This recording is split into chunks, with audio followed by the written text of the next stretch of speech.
अरे भाई साहब, माय गॉड, मतलब तुमको 10 साल बाद देख रहा हूँ गुरु। बिल्कुल सर, काफी टाइम हो गया सर। बता नहीं सकता हूँ कि कितनी खुशी है तुम्हें देख करके। यस सर, सेम सर, यहाँ पे भी। अ, जे तुम्हारे बहुत सारे फैंस हैं भाई साहब। वैसे तो पूरे इंडिया में फैंस हैं, बट यहाँ पर कुछ लोग इकट्ठे हुए हैं और इनसे पूछोगे तो बताएंगे। कई कई महीनों से मैं तुम्हारे बारे में जिक्र कर रहा था, और बहुत सारी पीढ़ियां बेचारी आईआईटी में चली गई ये सुन सुन करके कि दिग्विजय जब कभी थाने आएंगे तो मुलाकात होगी। Yes sir, yes sir. तो इन बच्चों को मैं छोटा सा इंट्रोडक्शन बता दूं। वैसे ये मुझे बहुत प्राउड है कि ये मेरा एक ऐसा बच्चा है जिसे इंट्रोडक्शन की जरूरत नहीं है, बट मैं फिर भी एक ब्रीफ इंट्रोडक्शन बताऊंगा। He is a Digvijay Bodke, he is from Thane and 2010, correct me wrong if I am wrong with Digvijay. बिल्कुल 2010 बालक आईआईटी की तैयारी, आईआईटी का एग्जाम 2010 में ही दिया था तुमने। Yes sir. आई थिंक तुम प्रियंका वाले बैच में थे ना, प्रियंका यस सर, भाई। Priyanka party, yes sir. अरे मतलब तुम सुबह वाले बैच में आते थे। हाँ। अच्छा, तुम्हारे बैच में ये लारा वगैरह थे क्या? हाँ सर। अरे गुरु, फिर तो तुम्हें याद होगा कि एक बार रात में हमने टेस्ट लिखा था जिसमें हाँ। हुई थी। यस सर, रात में तो टेस्ट होती थी। हाँ हाँ। Late night classes. हाँ मुझे याद है, याद है। एक बार वो हुआ था कि प्रियंका के मार्क्स से लारा ने कुछ चेकिंग कर रहे थे, तो उसने निकिता के मार्क्स बढ़ा दिए और प्रियंका के कम कर दिए। अब भाई साहब वो रात भर रोई और बोली कि मैं घर नहीं जाऊंगी। तो तुम लोग तो चले गए थे, रात को 11:45 बजे मम्मी आई, फिर हो गई। मतलब वो जाती नहीं थी। और बाद में नेक्स्ट डे मॉर्निंग में पता चला कि इन बदमाशों ने कुछ मार्क्स में दलाली की, मतलब धांधली की थी, चेंजिंग वेंजिंग कर दिया था कुछ। तो he is a Digvijay and बहुत बहुत हम्बल और बहुत ही प्यारा, बहुत ही शांत स्वभाव का बच्चा था। और वो अभी भी दिखेगा आपको। ये पास्ट टेंस में इसलिए बता रहा हूँ, मैं पिछला नरेशन बता रहा हूँ। एंड मुझे जेई प्रिपरेशन के बाद हमारी मुलाकात नहीं हुई। एंड मुझे याद है कि एक दिन एक फेसबुक पे एक मैसेज आता है कि अगर मैं सिविल सर्विसेज क्लियर करता हूँ तो क्या तुम अपनी बुक मुझे दोगे? तो ऑब्वियसली मतलब किसी भी मास्टर के पास इस क्वेश्चन का जवाब नेगेटिव में हो ही नहीं सकता है। तो मेरा जवाब ऑब्वियसली हाँ था। तो अगले मोमेंट में उसने बताया कि भाई साहब मेरा सिविल सर्विसेज में 54th रैंक आया है और मैं आईएएस बन गया हूँ। और मतलब तुम बिलीव नहीं करोगे, इतनी खुशी थी कि जैसे मैंने खुद क्लियर किया हो। और मजा आ गया सुन करके। और फिर एक दो बार मतलब तगादा भी हुआ कि भाई साहब बुक आया नहीं अभी तक। और फिर मैंने बुक, मुझे बहुत खुशी है, मैं इन बच्चों को बताता हूँ कि कितना सिंपल सा एड्रेस था, खाली ये लिख के भेजना था कि assistant commissioner pin number, book पहुंच गया। मतलब तुम सोचो दुनिया में सबसे छोटा एड्रेस है ये। तो ये है जर्नी इस बच्चे की। एंड आज के डेट में मतलब ये एक ऐसा बच्चा था, बहुत मतलब इतना मेहनती था, इतना शांत स्वभाव था। सुबह वाले बैच में आता था, सुबह 7:30 से 10 वाले बैच में। आई थिंक उसके बाद use to go to school ना, यस राइट? सर, सुबह में स्कूल हमारी दोपहर की होती थी। और दुबला पतला सा था। मतलब अभी मैं इसके बाइसेप्स देख रहा हूँ भाई साहब, ये इसका मतलब आईएएस क्वालिफाई करने के बाद लोगों की बॉडीज अच्छी बन जाती है। I miss it. तू तू कितना दुबला पतला था। हम, मैं और देव हमेशा बात करते थे कि इसको तो भाई साहब कैसा भी कपड़ा देगा ना, हैंगर में टी शर्ट ही है। मतलब बहुत ही दुबला पतला था और बहुत बहुत कम बात करता था और बहुत ही पोलाइट था। एंड उसके आंसर में बहुत मैजिक हुआ करता था। मतलब he was hesitant in speaking. But तुम सोचो, एक बच्चा जो इतना हेजिटेंट था, वो इंडिया के सबसे टफ इंटरव्यू को क्रॉस करके आया, 54 बनाए, और अभी देश दुनिया में उसका नाम चलता है। तो हम जानना चाहेंगे बालक तुम्हारे इस जर्नी के कुछ अंश, और कहाँ से आया इतना डिटर्मिनेशन, कहाँ से यस इधर? सर, एक्चुअली इसकी अगर शुरुआत की जाए सर, तो इसका सर आपको और देव सर दोनों को क्रेडिट देना पड़ेगा सर, अरे क्योंकि 11 आपने ही सर, सच में सर, क्योंकि हम लोग तो आते थे, बट आप भी जानते हो कि हम आईआईटी के बारे में उतना सीरियस नहीं थे कभी। बस आते थे, क्लासेस जितना हो सकता था करते थे। एंड उसका ही जो मोटिवेशन मिलता है कि तुम नहीं क्लियर कर पाते हो and the next time you are facing an challenge at an all India level competition, तो एक वो डिटर्मिनेशन आ जाती है कि नहीं अभी प्रूव करना है कि you have to do something. तो सर फर्स्ट सबसे पहले मैं जानना चाहूंगा अभी जो हम जिनके सामने हैं सर, अभी वो 11th में है 12th में है? इसमें सभी सभी वैरायटी के बच्चे पूरे इंडिया से हैं। यहाँ पर तमिलनाडु के भी बच्चे हैं, दिल्ली के भी बच्चे हैं, नेपाल से भी बच्चा है। ओह बहुत बढ़िया और सर, बट यही age group 11th 12th? 11th 12th और ड्रॉपर के भी बच्चे होंगे। Okay sir, okay sir, okay sir. तो मैं आपको बताना चाहूंगा मैं 11th और 12th सूरज सर के साथ था, तभी वो अरुण रॉय क्लासेस हुआ करता था। तो तभी हमने सूरज सर ने जो कुछ चीजें बताई थी वो दिमाग में रह जाती है। आपका 12th भी हो जाने के बाद या आप कोई भी कॉलेज चले जाते हो, इंजीनियरिंग कर लेते हो, बट सम थिंग्स जो सर बताते हैं या जो चीजें फॉलो करनी होती है, जो तरीका मेथड समझाते हैं सर, वो शायद बहुत काम की चीज है, not only in studies IIT clear हो जाए या यूपीएससी के लिए हो जाए, but in general way of living के लिए भी बहुत फायदेमंद होता है। तो मैंने 11th और 12th की थी, बट अनफॉर्चुनेटली मेरा आईआईटी में तो हो नहीं पाया। तभी एक AIEEE करके एग्जाम होता था, आज अभी शायद जेईई मेंस और एडवांस्ड हाँ ऐसा सिस्टम आ करेक्ट। चुका है। तो तभी AIEEE बिट्स का अलग और स्टेट सीईटी अलग, तो ऐसे 4 एग्जाम्स होते थे इंजीनियरिंग एंट्रेंसेस के लिए। तो मेरा सब में ऐसा मतलब थोड़ा अधूरा अधूरा सा रह गया, एक 10-15% मार्क्स कम रह गए, आईआईटी क्लियर नहीं हुआ। AIEEE में ठीक एवरेज मार्क्स बोल सकते हैं, मतलब अगर 10-15 नंबर और आ जाते तो रैंक काफी ठीक हो जाती। सेम गोज विद बिट्स, वहां पे भी एक अराउंड 270 स्कोर आया था, वो भी मतलब एक 10-20% कम स्कोर था। तो मेरे को समझ में आ गया कि एक तुम बेसिक इंटेलिजेंस को लेके एक लेवल तक ही पहुंच सकते हो, भले तुम कितने भी स्मार्ट हो या तुम्हारा आईक्यू कितना भी ज्यादा हो। At the end of the day तुम्हारा शेयर हार्डवर्क बहुत ज्यादा मैटर करता है, specially at all India level competitions. Problem ये होती है ना 11th और 12th में, व्हाट हैपेंस इज हमारे जो स्कूल में पढ़ते हैं, हमारे हमें जो मार्क्स मिलते हैं, what marks you get, we compare all that with our society friends या स्कूल मेट्स, और उसमें से we stand out to be toppers. तो हमें लगता है कि सब आ गया, सब पता है। बट जब एक ऑल इंडिया लेवल की जो कंपटीशन आ जाती है, उसमें तुम्हारे जैसे लाखों बच्चे होते हैं, लाखों इतने स्कूल्स होते हैं, लाखों स्कूल के लाखों स्कूल टॉपर होंगे। तो बट आईआईटी में हार्डली कितनी 10-15 हजार, मैक्स 20 हजार अभी आईआईटी पढ़ती होंगी, 10,000। 10 हजार ऐसी सीट्स होती है।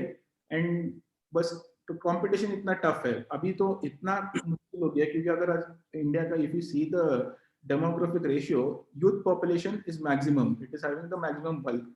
तो ये जो एज ग्रुप है ना 15 to 30 वाला, ये जो compete करता है सब टाइप के एंट्रेंस एग्जाम्स, इंजीनियरिंग हो जाए, मेडिकल हो जाए, या फिर ग्रेजुएशन के बाद सिविल सर्विसेज, MBA, कैट वगैरह हो जाए, so this group is very big, so the competition is huge and it is bound to increase for you guys because आप अभी जस्ट फर्स्ट ईयर में आओगे कुछ एक साल में या 2 सालों में, and then by the time you finish your graduation you will have even more competition because even you guys know आज सिर्फ ग्रेजुएशन से कुछ नहीं हो सकता, you cannot survive सिर्फ ग्रेजुएशन करके, you have to do post graduation या फिर यूपीएससी ऐसा कुछ कर लो so that it compensates for the post graduation. So this thing you have to realize कि competition बहुत high होती है. So when I started for UPSC, I did my engineering, I did my civil engineering from MIT Pune, और फिर अच्छे से 4 साल engineering करने के बाद ही I picked up the books for UPSC and I went to Delhi, initial coaching वगैरह join कर ली for optional एक होता है in general studies, there's another paper. So optional coaching gets over within 3 months, so I completed those 3.5 months. And then GST coaching, then एक time के बाद सब सूरज sir जैसे नहीं होते, वहां पे पूरी एक ये होती है इंडस्ट्री सर, सच में मतलब एक क्लास में 600 बच्चे हैं, वैसे 22 बैच चल रही एक दिन में, so it is kind of an factory जैसे हो जाता है फिर, तो फिर वो मजा नहीं आने लगता। So I left the coaching and I came back to my home, I came back to Thane जहाँ मैं रहता था। तो मैंने फिर वहीं से अपनी प्रिपरेशन शुरू कर दी, और फिर मैं ये जब शिफ्टिंग वाले फेज में था दिल्ली से ठाणे में, मैं तभी मैंने शायद सूरज सर को एक बार मैसेज कर दिया था कि सर इस बार अभी मैंने शुरू किया है civil services preparation and I am putting in lot of efforts और होपफुली इस बार अच्छा हो जाए। तो सर ने भी काफी एनकरेज किया तभी, and then I started studying seriously. फिर then there is a point, एक पॉइंट आ जाता है सिविल सर्विसेज प्रिपरेशन में, फिर कौन दोस्त, कौन मूवी, कैसा सोशल मीडिया, फेसबुक, सब अपने आप छूट जाता है। मतलब तुम इतने सीरियस बन जाते हो ना कि मतलब देयर इज नो एक one single sided focus, even I can not imagine मैं कैसा था वो 3-4 साल में, अभी मैं जैसा मैं हूँ, जो इतना डिटर्मिनेशन और फोकस लगता है, and you have to be really really focused, क्योंकि दिस एग्जाम प्रोसेस जो होता है ना, इट इज ईयर लॉन्ग। पहले प्रीलिम्स होगा, 15 lakh people will appear for prelims, उसमें से 10 to 12,000 depending upon vacancies will qualify for prelims. You will have main exams, उसमें से out of 10-12,000, 2 to 3,000 will qualify for the interview round. Out of that 2-3,000, finally 700-750 people will get in the list. फिर उसमें भी if you want to become IAS, top 90 man है, then फिर IPS, IFS, ऐसे ऐसे बहुत सारे services होती है। So it's a very long process or a tedious process. So if you even fail even at a single stage, तो depression या negative thoughts तो अलग, you have to wait for another 1 year to appear again. And उसका result आने के लिए another 1 year. So this is a very time consuming process. अगर एक attempt is equivalent to minimum 2 years, because at least 1 year preparation तो you have to give. There is no denying that. And those people who claim to कि हाँ 4 महीने में कर लिया, नहीं होता वो लोग already engineering है, they have started already in their graduation, because syllabus बहुत vast होता है. So ये सब चीजें basically before writing any exam you have to study the exam. I had not done that during my JEE preparation. जैसे हम JEE पढ़ते थे, सर पढ़ा रहे, हम किताब पढ़ रहे हैं, सर पढ़ा रहे, हमने कभी क्वेश्चन पेपर खोला ही नहीं, अरे एग्जाम में क्वेश्चन कैसे पूछे जा रहे हैं। And your preparation has to be oriented that way, you have to score in exam, exam marks लाना है तो एग्जाम का डिमांड समझना पड़ेगा, and then you can hack the exam. Basically मैंने पहले यूपीएससी निकाली, मैं पहले आई फर्स्ट गॉट आईपीएस 247, फिर मैंने वापस दी एग्जाम, एंड और मैंने प्रॉपरली उस एरियाज को टारगेट किया जहाँ पे थोड़ा और इम्प्रूव किया जा सकता था, स्कोर ऑप्शनल जैसे या इंटरव्यू हो गया, and then my rank improve. So काफी मेथोडोलॉजिकल होता है, कितना भी अनसर्टन हो, कुछ भी हो, there is always a method to it, beat any exam, JEE हो जाए, नीट हो जाए, क्योंकि अगर वही पेपर अगले साल वही टॉपर्स अगर लिखेंगे ना, तो उनकी रैंक प्लस माइनस 100 या आईआईटी के सेंस में बोला जाए तो प्लस माइनस 300-400 नहीं होगी, क्योंकि काफी बच्चे जो come into IAS, sir, 40%, 50% have already cleared the exam and are into some other services, be like IPS or IFS. मतलब वो मैक्सिमम वही पुराने वाले ही होते हैं, पुराने वाले, क्योंकि उन्होंने क्रैक कर लिया रहता है बस। Now it is about getting that वो टॉप 100 रैंक लाओ या थोड़ा एक्स्ट्रा पुश वो वाला, because once they come into services. तो same thing goes with your JEE preparation, every exam has its hack and you have to identify it as early as possible, क्योंकि जो बच्चे बहुत एक्स्ट्राऑर्डिनरी स्कोर लाते हैं, top 100, top 50 rank, हम तभी तो लगता था कि ये तो मतलब कहाँ से आते हैं, बट कहीं से आते हैं, वो शेयर हार्ड वर्क होता है, क्योंकि वो those if you put those number of hours and with the right direction, जो कि बहुत इंपॉर्टेंट होता है कोई भी एग्जाम के लिए, तो then I think you can definitely succeed. And तो फिर then I gave my IAS और फिर रिजल्ट आया and I got IAS. मैं तुमसे एक दो पर्सनल क्वेश्चन पूछ रहा हूँ। Yes sir. जब आईआईटी की तैयारी कर रहे थे, यस सर, तो रिजल्ट के बाद ऑब्वियसली बीइंग पेरेंट थोड़े डिसअपॉइंटमेंट तो रहा होगा। सर मेरा तो कैसा था बताओ, मेरा तो 3 दिन कंटिन्यूस 3 डिसअपॉइंटमेंट आई। अच्छा, मेरे को अभी भी तारीख याद है सर, इट वाज 24th में मेरा बिट्स में आया 270, जो कि सब स्टैंडर्ड स्कोर था बिल्कुल, मतलब कुछ मिल जाएगा गोवा में कुछ बायोकेम ऐसा कुछ जो भी। और फिर अगले दिन ही आया हमारे आईआईटी का रिजल्ट, 26 को था शायद। अरे बाप रे, तुझे इतना याद है? और उसके अगले दिन आया 12 बोर्ड्स का रिजल्ट, वो भी बिल्कुल ठीक नहीं था। अच्छा, बोर्ड में भी धमाल किया था? हाँ, बोर्ड में भी अच्छे नहीं थे, तो ऐसा था। सो 3 दिन 3 विकेट चले गए, ऐसे टाइप हो गया था। तो मैं ये जानना चाहता हूँ कि उस समय पेरेंट का जो भरोसा रहा होगा, देखो हर बच्चा ना अपने आप को अपने पेरेंट्स की आंखों से देखता है। Yes sir. उस दिन जो पेरेंट्स के थोड़ी बहुत निराशा तो तुम्हें चेहरे पे दिखी होगी बच्चे। Yes sir, definitely. Although Papa is a James Bond, मैं मिला उनसे, and he was like a very काफी एलिवेटेड थे, मतलब काफी समझ थी उनको कि पेरेंटिंग कैसे होता है। He was very composed and cool, but still जब तुम 3 अर्थक्वेक ले आओगे तो थोड़ा बहुत तो जर्क मिलेगा ही मिलेगा। यस सर, बिल्कुल तो सर। उसके बाद जब आईएएस का एग्जाम्स का रिजल्ट आया होगा, तो अचानक उन आंखों में वो पुरानी रोशनी वापस आई होगी, तो कैसा महसूस हो रहा था उसमें? सर एक्चुअली आईएएस का रिजल्ट के जैसे उससे पहले आईपीएस का, क्योंकि तभी तो ऑलरेडी आईपीएस बन चुका था, तो इतना बट वो था क्योंकि एक्चुअली सिर्फ मेरे मम्मी पापा और मेरे बड़े भाई ने देखा था प्रिपरेशन, क्योंकि वो घर में होते थे, हाँ। बाहर तो जाता नहीं था और घर में बैठ के प्रिपेयर, तो उन्होंने देखा तो उनको बुरा लगता था इसका हो ही जाए इस बार, क्योंकि बट वो वैसे लोग भी बोलते थे, हमको बुरा लगता था तुम इतने। I found that you were not very social kid at that time. Yes Like sir, बिल्कुल बिल्कुल। 11 12 में you were not very social. Like Yes, चलो sir. बच्चों के साथ मजे करते हैं, जैसे तुम्हारे साथ में I think Hardik, Chandrahas, Solomon, Lara, ये सब थे, ये लोग बड़े मस्तीखोर थे, मतलब हाँ हाँ। पढ़ाई लाइक आउटिंग भी कर रहे हैं, मजे कर रहे हैं, yes but you were like bag उठाया और चुपके से कल्टी मार लिया। सर हमारे साथ भी हम 2-3 लोग होते थे सर, निर्भय होता था, अनुराग होता था, सिद्धांत होता था, तो हम लोग एक्चुअली जो वसंत विहार और पास वाले स्कूल से थे, हाँ हाँ तो हम हाँ, 3-4 का एक छोटा सा ग्रुप रहता था। करेक्ट। तो यही सर, तो आईएएस तो ऐसे ही था क्योंकि नहीं, और मैं उस मोमेंट को जानना चाहता हूँ तुमसे, मैं मोमेंट तुमसे वो चुराना चाहता हूँ यस कि सर, उन उन आंखों में एक डिसअपॉइंटमेंट रही होगी इस 3 झटकों के बाद। यस फिर सर। जब तुम्हारा आईपीएस का रिजल्ट आया था, तो मतलब क्या वो कॉमन वर्ड थे, मतलब यूनिक वर्ड क्या थे पेरेंट्स के साइड से? तो how they yes how sir, actually sir मैं थोड़ा डिसअपॉइंटेड था क्योंकि मैं उसी साल टॉप 100 में एक्सपेक्ट कर रहा था रैंक, क्योंकि मैंने अच्छा लिखा था पेपर और hardly difference of sir 19 marks था मेरे अच्छा, ओ, साइंस एंड मेरा जो रैंक था, तो 19 मार्क्स जो टोटल एग्जाम का मार्क्स है 2300, तो it is a very small factor. Very very small factor. तो बट वही है, but you have to strive another year for the same 19 marks, तो वैसा था, तो वो खुश थे बट मैं पर्सनली डिसअपॉइंटेड था, वो खुश थे डेफिनेटली। एंड फिर अच्छा नेक्स्ट ईयर एक्चुअली आपने जैसे कहा वो एक्चुअल खुशी दिखाई दी अच्छा। नेक्स्ट ईयर, क्योंकि फिर तो ये एक बट्टा लग चुका था ना कि यू वेर ऑलरेडी आईपीएस। हाँ, सो वो शॉक नहीं था बट अभी वो तो एंटिसिपेशन था। वो डांसिंग वाला। नहीं डांसिंग तो नहीं था, मतलब जब मैंने रिजल्ट देखा तो हाँ, चिल्लाया, ऑब्वियसली थोड़ा इमोशनल आउटबर्स्ट हो जाता है। फिर मैंने 2-3 लोग से वेरीफाई करवाया क्योंकि कि भाई सही मैं ही हूँ। हाँ, मतलब मैंने फिर रोल नंबर से भी चेक किया रादर देन नेम, तो रोल नंबर तो यूनिक होता है। तुमने इसको देखा रहा होगा, ये सुबह सुबह वाले बैच में आता था।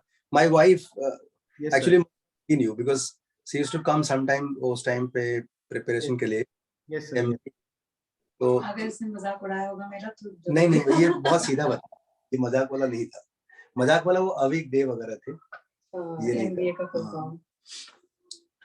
तो अच्छा, पहली बार जब रिजल्ट आया होगा गुरु, तो उस टाइम पे मतलब तुमने खुद देखा था या पेरेंट्स ने किसी ने देख के बताया? नहीं सर, मैं नहीं देखा था, मोबाइल का अच्छा, पीडीएफ तुम बाहर थे या घर पे थे? घर पे ही था सर, मैं अगले अटेम्प्ट का प्रिपरेशन में ही था सर, मॉक टेस्ट लिख रहा था। मैं इसलिए बोला हूँ ना कि ये जो झटके लगने के बाद खुशी होती है ना, हाँ सर। ये सभी पेरेंट्स के लिए एक मैसेज है कि झटका एक बड़ी खुशी का एक नया एक माइलस्टोन हो सकता है। बहुत बड़ी खुशी आने से पहले ये जो झटके, अब तूने बताया ना कि 3 अर्थक्वेक आए थे, मतलब तू सोचना, why why you become the Digvijay, because उस झटके को जो एब्जॉर्ब किया तुमने ना, तुमने उसको अपनी कमजोरी नहीं बनने दी। यू मस्ट हैड विजन कि ये आज का रिजल्ट है, लेकिन ये मेरा फ्यूचर नहीं है।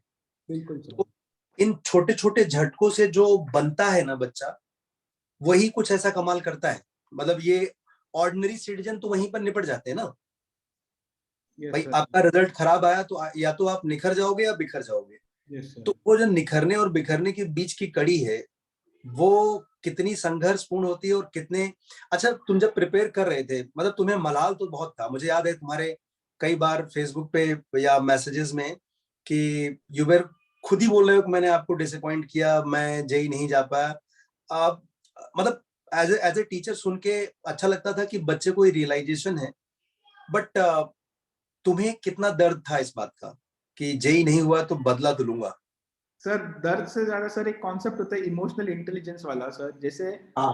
व्हाटएवर इमोशंस यू गेट, जो भी हम्म। सिचुएशंस होती रहती है तुम्हारी लाइफ में सर, उसको अगर आप मैनेज करना सीखो and you can use it as your strength, जैसे वो डिसअपॉइंटमेंट को you use it as a strength, extra motivation के लिए यूज करो। जब मन नहीं करता था कि और 2 घंटा बैठना है या एक और मॉक सॉल्व करना है, एक और आंसर राइटिंग प्रैक्टिस करनी है, तो एक्स्ट्रा आउंस ऑफ स्ट्रेंथ वहां से आता है सर एक्चुअली. सो तो you have to be smart. मतलब मैं एक्चुअली यूपीएससी फिजिकल स्ट्रेंथ से ज्यादा सॉरी मेंटल इंटेलिजेंस से ज्यादा सर फिजिकल स्ट्रेंथ का भी एग्जाम है, क्योंकि आपको बैठना पड़ता है 6-6 घंटे और कंटिन्यूस 5 डेज. काफी लेंथी पेपर्स होते हैं, रिटन पेपर्स मेंस के. प्रीलिम्स तो इट्स एमसीक्यू हो जाता है, एंड मेंस होता है काफी लिखना पड़ता है, about 4000 words in 3 hours twice a day for 5 times. तो ये काफी, तो वो फिजिकल टेस्ट भी हो जाता है, और एक तुम्हारा mental strength it test, because as I said कि you have to wait for 1 year to just give one attempt. तो पेशेंस बहुत ज्यादा टेस्ट हो जाता है. एंड यूपीएससी आल्सो नोज कि एग्जाम इज अनसर्टन, इसलिए वो 6 अटेम्प्ट देती है. एक साल शायद ना हो जाए. यू डोंट गेट जेईई में जैसे सिर्फ 2 मिलते हैं, तो यहाँ पे 6 मिलते हैं, बिकॉज सब्जेक्टिव एग्जाम है. किसी साल तुम्हारे 5-10 नंबर कम हो सकते हैं बिकॉज ऑफ सम रीजन. तो बट वो इवननेस लाने के लिए अटेम्प्ट्स होते हैं. So that is one thing, and you have to use your emotions in a right manner. Disappointment, बुरा लगना चाहिए. अगर कुछ गलत हो रहा है तो बुरा लगना चाहिए. बुरा नहीं लग रहा तो तुम रिएक्ट नहीं कर पाओगे. करेक्ट ही बहुत जरूरी होता है. If you feel bad then you will react, और फिर वो रिएक्शन से you will produce good results बाद में. अच्छा बच्चा, ये बताओ डिटर्मिनेशन कैसे लाते थे? मतलब जब तुम्हें पहली बार भरोसा कब हुआ कि मैं आईएएस क्वालिफाई कर रहा हूँ? सर वो भरोसा पहले दिन से होना चाहिए कि मैं कर रहा हूँ. वो मेंटेलिटी से ही जाना है, क्योंकि वहां अगर आप दिल्ली में जाओगे तो डिप्रेस होने के लिए काफी चीजें है. छोटे छोटे कमरों में लोग रह रहे हैं, पूरा दिन पढ़ रहे हैं, क्लास जाने के लिए 1 घंटे पहले आ रहे हैं, लाइन में लग रहे हैं. तो जो कि बकवास, बिल्कुल जरूरी नहीं होता ये सब करना. अरे बाप रे. बट वही सही फोकस लाना चाहिए. और सर एक बार समझ जाओ ना एग्जाम क्या पूछ रही है, और फिर फुल फोकस में उसी डायरेक्शन में लग जाओ. That is the secret sir. बाकी वो जो भी बंदा करता है प्रिपरेशन, वो अपने आप रास्ते में खोजता रहेगा सॉल्यूशंस. बस उसको एक डायरेक्शन पता चल गया ना कि कहाँ पढ़ना है, कैसे जाना है. तो जो भी छोटी मोटी प्रॉब्लम्स आती रहेगी, कीप ऑन कॉन्करिंग दैट, क्योंकि तुम ही अपने लिए पर्सनलाइज सॉल्यूशन बनाओगे. करेक्ट. आईएएस ऐसा एग्जाम है ना सर, जैसे हम बात करते हैं एकेडमी में सिलेक्शन होने की बात की, तुमने क्या पढ़ा, कैसे पढ़ा, तो पता चल जाता है कि everyone had his own way of doing it. There is no fixed way. बस सबको एक चीज पता थी कि कैसे ये रास्ता ढूंढना है खुद का.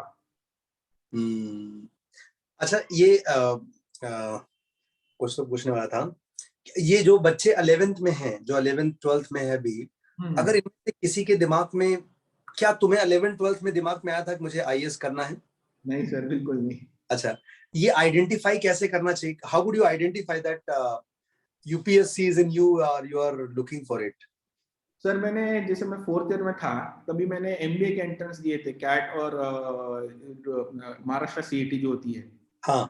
तो उसमें मेरे काफी अच्छे नंबर आ रहे थे. तो मैंने सोचा कि अगर मैं इतना मतलब प्रिपरेशन इतना ठीक से नहीं करके अगर मेरा एमबीए हो रहा है, तो कुछ बड़ा ट्राई कर लेता हूँ. और वो नहीं हुआ तो यूपीएससी नहीं हुआ तो एमबीए एक बैकअप ऑप्शन था ही. बाद में ये हम एंट्रेंस दे दूं. तो इसलिए मैंने सोचा यूपीएससी ट्राई करते. बट यूपीएससी सर ऐसी चीज है ना, अगर तुम उसमें घुस जाओ तो वो छोड़ने का मन ही नहीं करता जब तक क्लियर नहीं करोगे. वो ईगो पे हो जाता है फिर वो कभी कभी सब. बहुत इंटरेस्टिंग है तुम्हारी बातें सुन करके ना.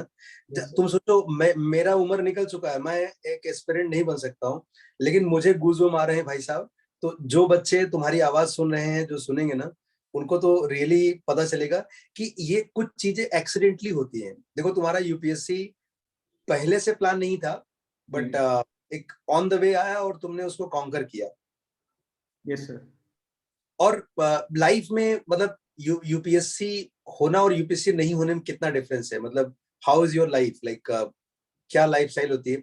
देखो, मैं एक चीज तो समझा बच्चे, तुम्हारी बातों से समझा कि यूपीएससी करते समय, यूपीएससी पाते समय जो आप अपने आप को ढूंढ लोगे, वो और किसी तरीके से शायद ना ढूंढ पाओ, या बहुत मुश्किल होगा. लाइक जितना विजडम बातों में है, जितना हर एक चीज के आंसर्स तुम्हारी बातों में है, ये नॉर्मल सिविलियन के बस की बात नहीं है. और ये मुझे नहीं लगता है कि किसी कॉलेज में या किसी सिलेबस में सिखाया जाता है. जो तुमने यूपीएससी अचीव करने के प्रोसेस में सीखा है, वो बहुत बड़ा नॉलेज हो जाता है. तो तुम्हारे हिसाब से यूपीएससी में जाने वाले लोग और नहीं जाने वाले लोगों में क्या डिफरेंस होता होगा अपार्ट फ्रॉम पावर पर्क्स? नहीं सर, एक्चुअली आजकल इतना इंटरनेट की वजह से इतना डिसेंट्रलाइज हो चुका है, तो और उसी की वजह से कंपटीशन काफी ज्यादा बढ़ चुकी है कि मैं जब भी थाने में आ चुका था तब भी मुझे पता था कि दिल्ली की सड़कों पे कौन सी किताब बिक रही है, बिकॉज अरे जो बाप रे। तभी सोशल मीडिया है इसको बहुत स्मार्टली यूज करना है सर। टेलीग्राम एक ऐप है, तो वहां पे हाँ। सारा यूपीएससी का मटेरियल तुम्हें मिल जा रहा था ऑनलाइन, तो फिर वो जो दिल्ली जाने की नेसेसिटी थी वो कम हो गई। तो ये चीज सर, ओ इस तरह जो लोग स्मार्टली काम नहीं करते, कुछ लोग बहुत ज्यादा मेहनत करते बट गलत डायरेक्शन में या गधे की तरह मेहनत करते, स्मार्टली मेहनत नहीं करते, हाँ ये उनको लगता है कि नहीं वापस करूंगा तो हो जाएगा, और करना चाहिए और करना चाहिए, रादर देन और करना चाहिए उसको पॉलिश करना चाहिए, वो भूलते हैं। और जो होते हैं सर, जो क्लियर करते हैं वो रिवीजन पे बहुत ध्यान देते हैं। ये बहुत हाँ काफी लोग ये मिस्टेक करते हैं कि एक सब्जेक्ट के लिए, एक टॉपिक के लिए 10 किताबें पढ़ेंगे एक बार।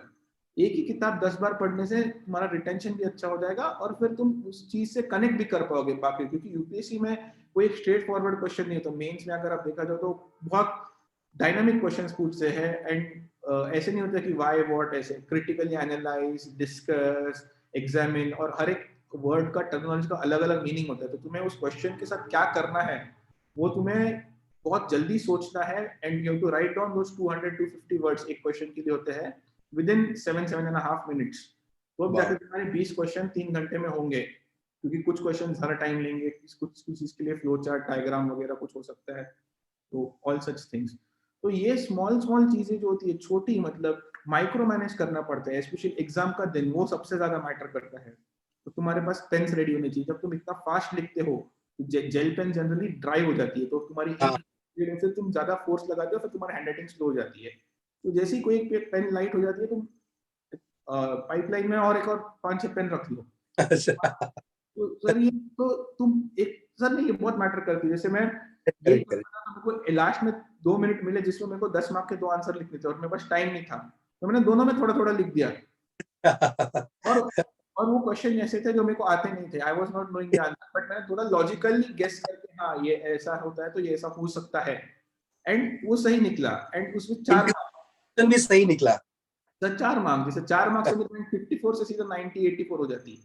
Correct correct correct. तो ये स्मॉल स्मॉल थिंग्स बहुत मैटर करते हैं, specially interview and all, you have to be very calm, बहुत सोच समझ के जवाब देना, क्योंकि 5 people are taking your interview, circular table होता है, तो चेयरमैन के सामने and 2 people here they are all some military officer या सम जर्नलिस्ट या कोई भी हाई रैंकिंग और हाईली एजुकेटेड पीपल सोसाइटी में।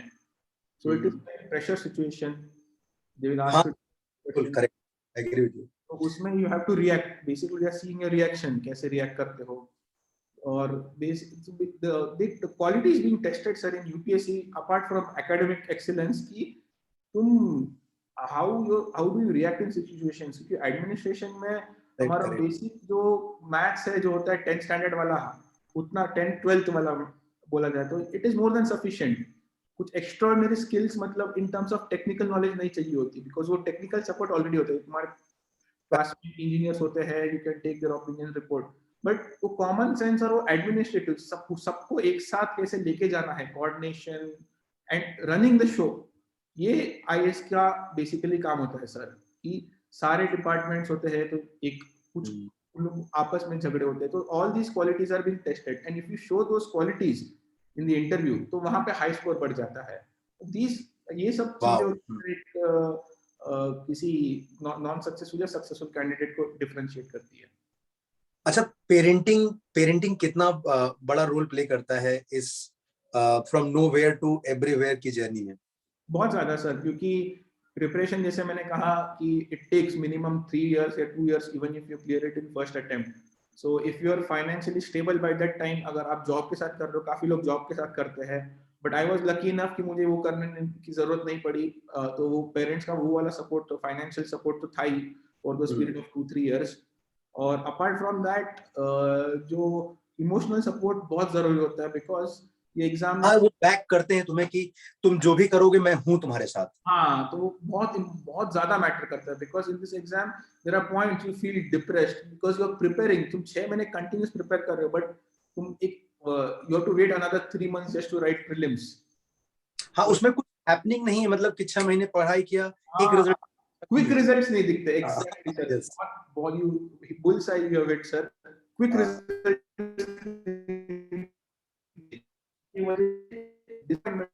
जैसे I the only way you can test yourself is कि मॉक सॉल्व करते रहो, बट देन रिटन पेपर्स उसके भी क्लासेस होते हैं, बट वहां पे भी चेक करने वाले सीनियर अटेम्प्ट करने वाले एस्पिरेंट्स ही होते हैं जो 5-6 साल से लगे हुए हैं, जिनका नहीं हो रहा है, तो 100% रिलाई नहीं कर सकते। जैसे ऑब्जेक्टिव एग्जाम तो ठीक है, चेक कर लिया, बट इसका एंड तक अंदाज नहीं आ पाता कि तुम एग्जैक्टली कितने स्ट्रांग हो। करेक्ट।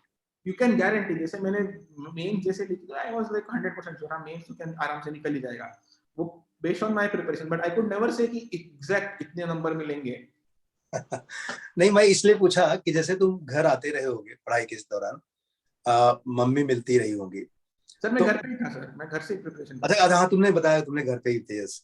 तो उनको मतलब उनको देखने के बाद तुम्हें कुछ कम्युनिकेशन ऐसे होते हैं ना, देखो दुनिया में यही एक रिलेशन है मम्मी और बच्चे वाला, जिसमें कम्युनिकेशन के लिए भाषा की जरूरत नहीं है, इशारे बहुत काफी होते हैं। Yes sir. तो तुम्हें वहां पर एक इमेंस सपोर्ट और कॉन्फिडेंस दिखता रहा होगा कि what you are doing, she is happy that you are on right path. Yes sir, because मम्मी एक्चुअली देखती थी, क्योंकि वो मेरे साथ घर पे रहती थी, तो वो मेरा प्रिपरेशन देखती थी। अच्छा। तो शी यूज्ड टू सी, और कैसा हो जाता है ना सर, क्योंकि इतना टाइम आप बैठे रहते हो कंटिन्यूअस, तो आपके पीठ के मसल्स, नेक वगैरह बड़ा स्टिफ हो जाती है। हाँ हाँ हाँ हाँ। तो वैसे टाइम में यू कैन, आप बात कर सकते हो मम्मी के साथ कि ऐसे ऐसे हो रहा है, तो शी विल कुछ सजेस्ट करती है, या कुछ मसाज या कुछ तेल वेल लगा के she will try to ensure कि तुम एक अच्छी सही सही सिचुएशन फिट में हो। हो पढ़ने के लिए वापस। तो वो सब बहुत मैटर करती है। तो कभी कभी स्पेशली इंटरव्यू करने के बाद और फाइनल रिजल्ट आने का टाइम बहुत ही ये होता है, क्योंकि धक वाला कि बस अभी तुम्हारी किस्मत लॉक हो चुकी है, बस वक्त का इंतजार है, एट द राइट टाइम पता चलेगा, क्योंकि वहां पे माइंड सबसे ज्यादा एंशियस हो जाता है, क्योंकि प्रिपरेशन के टाइम तो you are thinking about the next exam, आप प्रीलिम्स हो गया, मेंस हो गया, इंटरव्यू हो गया, बट इंटरव्यू के बाद क्या? Correct correct correct. आप इतने नेगेटिव भी नहीं हो सकते कि यार मेरा तो होने ही नहीं वाला, मैं प्रिपरेशन फुल फोर्स में कर लूं, and then you can not be very positive also, you never know क्या होगा। किसी बच्चे को कुछ पूछना है इस सुपरस्टार से? मेरे लिए तो बड़े कीमती पल हैं ये, और इतने सालों के बाद इस बच्चे को देखना, मतलब तुम डिस्कशन में तो हमेशा रहते थे, जैसे अभी लास्ट संडे हम लोग मिले थे ना त्रिमूर्ति, तो we were discussing about you, Yes. तो I was happy that you all remember you, and not only remember you, we remember your class का habits, how you were like second row में बैठते थे, Yes. मतलब left side में, और जैसे class का टाइम हुआ चुपके से निकल लिया। कई बार बुलाया, इधर आ भाई साहब, होमवर्क, हाँ सर बता देंगे ना आपको होमवर्क, मतलब you were very polite and very simple और very obedient, I am telling you, मतलब क्लास में भी ना, मतलब बहुत ओबीडियंट थे। उस खूंखार बैच में तुम 2-3 लोग थे जो बहुत सीधे थे, बाकी तो पूरा बैच तुम्हें पता लारा वारा, तो मतलब वो मुझे याद है मेरे बर्थडे पे मेरे ही पैसे निकाल के मुझे ही गिफ्ट दिए गए थे। तो वो खूंखार बैच था। सो कोई जो, आई थिंक ये सब बच्चे इतने वाव हैं ना कि मतलब दे डोंट हैव, कैसे बोलते हैं, हिम्मत नहीं मिल रही क्या पूछूं, उनको अभी भी ये लगता है कि सामने असिस्टेंट कमिश्नर बैठा है। नहीं सर, तो कोई ऐसा कुछ नहीं होता, ये लोग भी आ सकते हैं। सर मेरे को एक क्वेश्चन पूछना था। आप, अरे हिम्मत आई लड़की, बोलो। सर वो एक्चुअली कुछ पेपर सॉल्व करते टाइम पे या आपने कुछ टास्क दिया तो कुछ क्वेश्चंस देख के सर ऐसा मेरा प्रेजेंस ऑफ माइंड ही चला जाता है, लाइक दिमाग पूरा बंद पड़ जाता है, तो वैसे सिचुएशंस में मैं कुछ भी करूँ तो ऐसे सोच ही नहीं पाता मैं कुछ भी कि इसमें ऐसे करना है वैसे करना है, पूरा माइंड बंद पड़ जाता है, तो वो टाइम पे क्या करना चाहिए? और फिर मेरा स्पीड भी कम हो जाता है क्वेश्चन सॉल्विंग का। ऐसा तो कभी होता था ऐसे दिग्विजय? नहीं सर, अगर कोई टफ क्वेश्चन देखते हैं हम कोई पेपर में, तो पैनिक जरूर कर और बट नेचुरली थोड़ा होता है, बट वहीं की वहीं ओवरकम करना है, वो क्वेश्चन छोड़ देना, नेक्स्ट क्वेश्चन पे जाना है, क्योंकि कोई भी एग्जाम में से, नॉट इन यूपीएससी में ऐसे नहीं कहूंगा, but generally MCQ type exams में कैसे होता है कि तुम्हें सारे क्वेश्चन सही नहीं करने, तुम्हें मैक्सिमम क्वेश्चन सही करने हैं, और कुछ क्वेश्चन होते हैं they are meant to waste your time, कि तुम इसमें उलझे लगे रहो, और तुम्हारे एंड के जो कोई सिंपल क्वेश्चंस होते थे अच्छे खासे 15-20-25 नंबर आते हैं, वो छूट जाते हैं। तो वो स्किल एक है तुम्हें जो इनकॉर्पोरेट करनी पड़ेगी टू आइडेंटिफाई कि ये कैसे क्वेश्चंस है। उसके लिए you have to be confident about your knowledge कि तुम अगर काफी क्वेश्चन सॉल्व किए होंगे, मैं जे के इस पर्सपेक्टिव में बोलूंगा कि देन यू नो कि नहीं ये अलग क्वेश्चन है, क्योंकि you have solved a lot of questions में। जैसे सर के साथ पास तो एक सीडी वगैरह होती थी, डेढ़ जीबी क्वेश्चन होते थे मैथ्स के, अगर वैसे सब तुम सॉल्व करके बैठोगे एग्जाम में, तुम 2 सेकंड में पकड़ लोगे क्वेश्चन कि नहीं ये टाइम पास वाला क्वेश्चन है, इसमें अगर एंड में टाइम मिलेगा तो आ जाऊंगा। तो ये चीज। और दूसरी चीज, जो माइंड ब्लैंक होता है उसके लिए यू कैन ट्राई मेडिटेशन। तुम 10 मिनट कोई भी ऐप लेके ऐसे बैठ सकते हो, या कोई भी काम म्यूजिक बैठ के भी सुन के आराम से मेडिटेट करोगे तो तुम्हारा माइंड शांत होगा। और you should always try practicing ये जो प्राणायाम वगैरह होता है, ये सब काफी बोरिंग लगता है तुम्हारे एज में, बट ये बात दिग्विजय, ये वाला पार्ट मतलब I should have said that, बहुत अच्छा बात है। yes, sir. जैसे आप कह रहे थे सर कि तभी तो मैं बिल्कुल पतला था, अभी काफी अच्छा हो गया हूँ, तो रीजन एक्चुअली, अगर मैं एक चीज रिग्रेट करता हूँ कि मैं यूपीएससी में I never focused on this part कि हेल्थ और फिटनेस और इस पर भी ध्यान देना चाहिए, जो हम काफी कन्वीनियंटली इग्नोर करते हैं।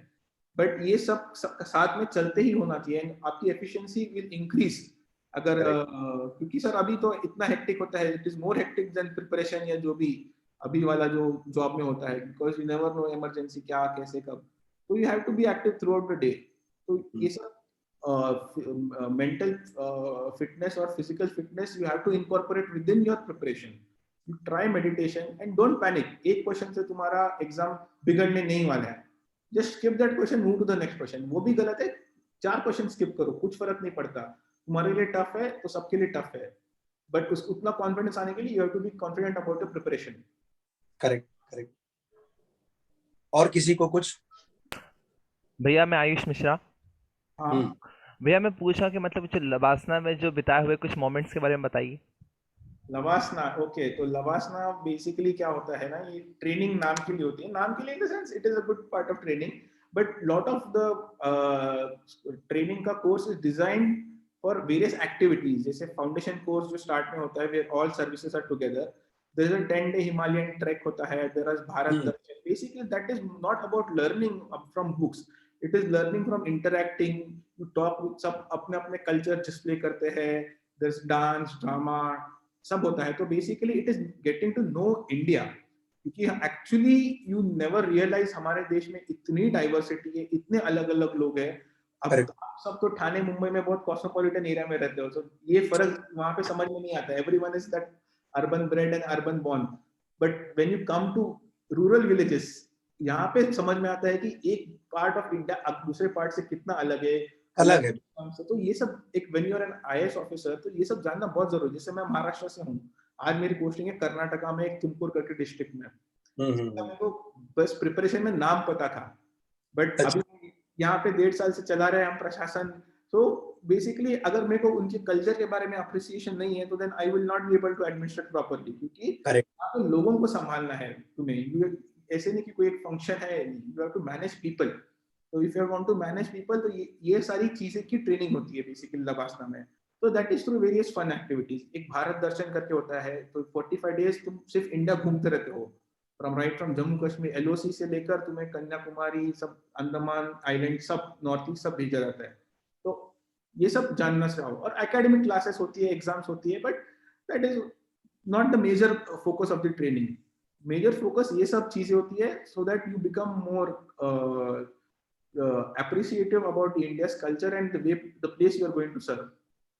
लेकिन dreaming for that part and then become a part of that, मतलब कितना सेटिस्फाइंग होता होगा सर। एक्चुअली मेरे को तभी मैं ज्यादा इसलिए आता नहीं था, तो मैंने लवासना के बारे में कुछ नहीं जाना था, प्रिपरेशन के बारे में बस पता था वहां पे ट्रेनिंग होती है और मेरे को उसे गेट पे फोटो खिंचानी है। अच्छा बट तो बस इतना ही सिंपल मोटिवेशन था, तो मैंने कभी देखा नहीं था। जैसे जबकि यूट्यूब पे तो काफी वीडियोस से मैंने बाद में देखा, अरे ये सब होता है ट्रेनिंग में, और मेरे को लगता है अगर मैं वो सब देखता तो मैं डिस्ट्रैक्ट हो जाता। इट इज बेटर कि कुछ इग्नोरेंस इज ब्लिस जिसे कहते हैं, it is actually good sometimes कि सिंपल फोकस रखो, यहाँ ये करना है और वो करो, then you don't get distracted, फिर वहां ये करूंगा वो करूंगा, क्यों, पहले वहां घुस तो जा। That should be the mentality. I think हम लोगों ने बहुत लंबे, तुम खाना खाए हो दिग्विजय? Yes sir. ओके। और किसी को कुछ डाउट तो नहीं है? ये पहली मुलाकात है भाई साहब, आखिरी नहीं है।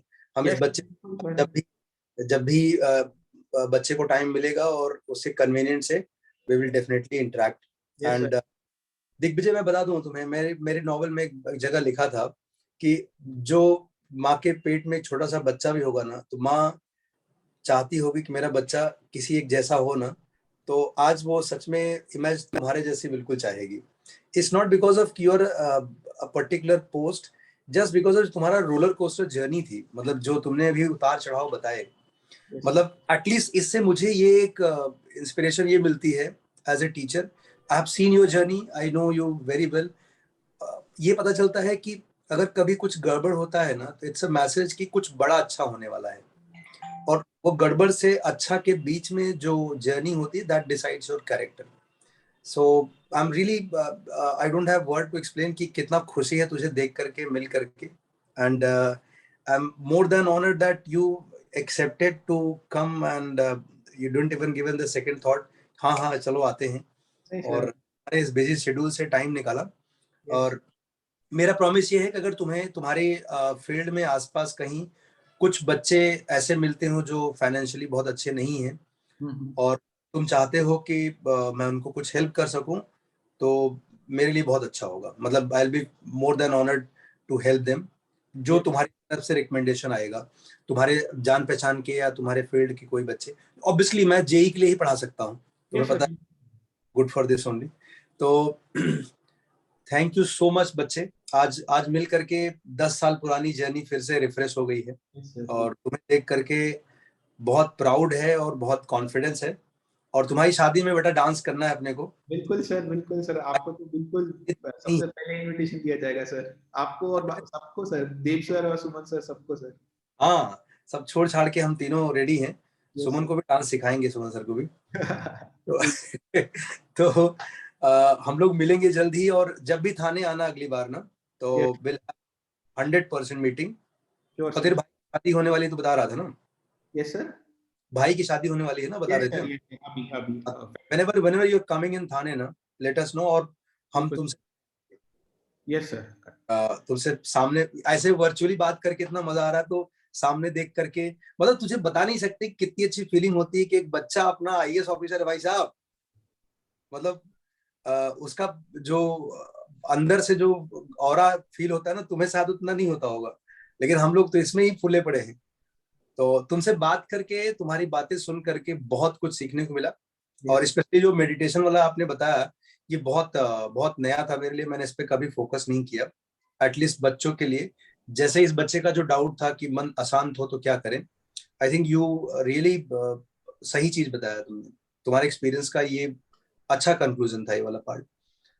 एंड मुझे मुझे मैं तुम्हारे पापा से एक बार मिला था, I am really happy that those faces are happy.